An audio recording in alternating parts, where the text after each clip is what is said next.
Seahawks getting a deal done with Jamal Adams, a 4-year contract with $38 million guaranteed, according to our Jason LaConfora. It'll make Adams the highest paid safety in the league, the third highest paid defensive back in the league. A Seattle team that really needs to pressure the quarterback better than it did last season. So you need Adams, who did it better than anybody on that team. A career high 9.5 sacks. Going to make $17.5 million per season, behind only Jalen Ramsey and Marlon Humphrey among defensive backs in the National Football League. And his return to Seahawks camp is imminent. Let's bring in Jonathan Jones, who we've been talking to about the Adams situation for many a week here on CBS Sports HQ. How did Seattle get this thing done with a player who was, making some bones off the field about, not wanting to be franchise tagged again? Yeah, common sense prevailed here. And, there was talk this week about, all right, well, if a deal doesn't get done, the Seahawks could always tag him next year. And then they could tag him again and keep him under contract in a cost-controlled sort of deal through 2023. And, that was never going to happen. You don't trade 2 first-round picks for a guy that you just wind up tagging and tagging and tagging. You're going to wind up eventually paying him a contract that he's due, because you don't want that big franchise tag number sitting on your salary cap year after year, no matter what the spike in the salary cap is going to be. So this deal was always going to get done so long as Jamal Adams realized that, yes, I'm going to be the highest paid safety in NFL history. And now he is by more than $2 million per year over Justin Simmons of the Denver Broncos, who beat Buda Baker's average per year when that was set last season. So now Jamal Adams is way out in front, and he is the highest paid safety in NFL history ever. That is what happens when a team trades 2 first-round picks for you. It happened with Jalen Ramsey and the LA Rams. It happened with Laramie Tunsil and the Houston Texans. It happened with Khalil Mack and the Raiders and the Bears. And so now this is what has happened here in Seattle. Now, he does not get Bobby Wagner money.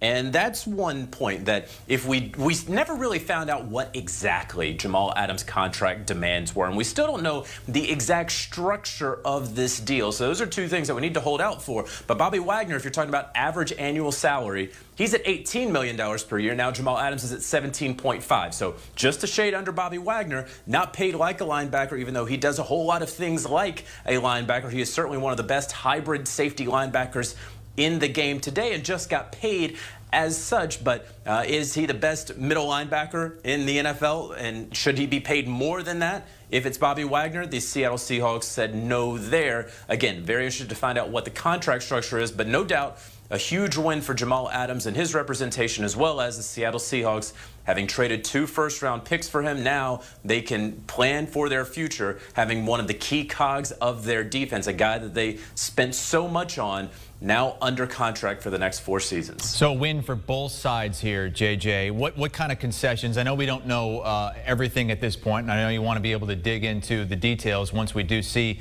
more details on the contract. But what kind of concessions do you think were made by either side in this negotiation? Well, it's going to be interesting to see what the Seahawks did in terms of their preferred structure. Typically they're a team that wants to pay out players sort of almost as a pay-as-you-go sort of deal. So that's going to be, for folks who pay attention to contracts, something to keep an eye on. How big was the signing bonus? We talk about $38 million in guaranteed money. Obviously, his salary cap number for this year is going to go down as low as it can go. He's going to get a very nice signing bonus. Just is it going to be 21, 22, $25 million? When exactly is he going to see that $38 million in guaranteed money? Is it going to be, something like 25 this year and then another guaranteed 13 next year after the 5th day of the league year? Something like that. And again, without exactly knowing what all of Jamal Adams' contract demands were, which his side was quiet about those demands, that was the smart thing. We knew that there was a stalemate between or with both sides, and so it was a matter of, okay, well, what's the stalemate about? Reasonable people, folks who pay attention to the league, could have estimated and guesstimated that it was about average annual salary, that it was about the sort of contract structure. And so when you hear these numbers, $17.5 million per year. You can compare it to Justin Simmons and say, boom, that's huge. That's a gigantic leap. It's not just $400,000 more per year. We're talking $2 million plus more per year than the guy who had set the record pretty recently, just a few months ago. That's a huge win for Jamal Adams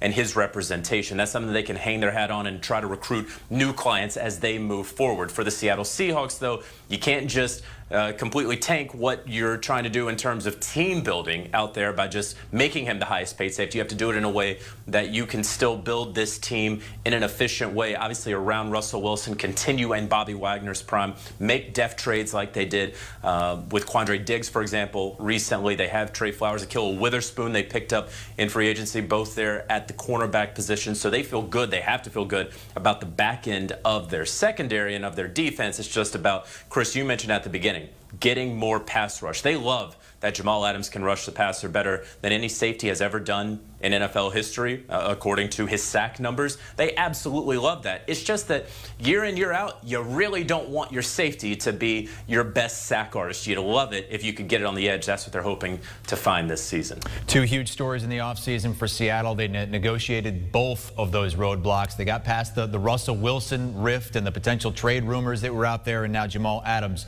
agreeing to a 4-year, $70 million deal. Jonathan Jones with us here on CBS Sports HQ.